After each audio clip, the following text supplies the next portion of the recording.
употало в проток, его зашили, то есть сердце было увеличенное. Сейчас вроде бы как сердечко более-менее начало восстанавливаться.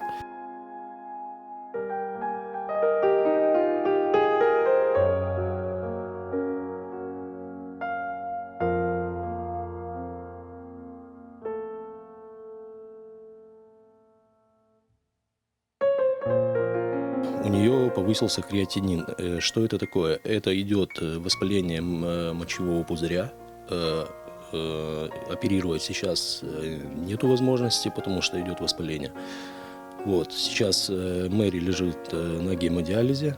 Это вставляют трубки и выводят интоксикацию с организма, очищают, чтобы можно было в дальнейшем прооперировать. Почки у нее усыхают, на уже 6 сантиметров усохли.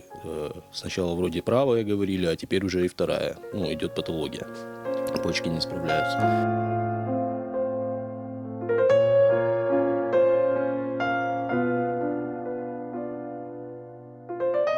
Нас подготавливают к этому, что надо будет все это донорские почки, либо если не будет донорской, значит я лягу, если у меня совместимость подойдет, я буду отдавать свои почки.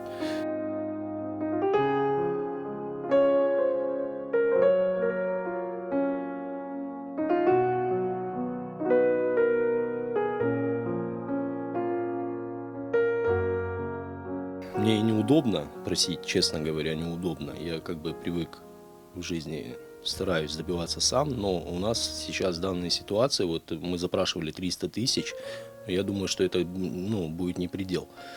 Я прошу неравнодушных людей о помощи, если кто может, неважно какими там средствами, суммами, кто сколько сможет,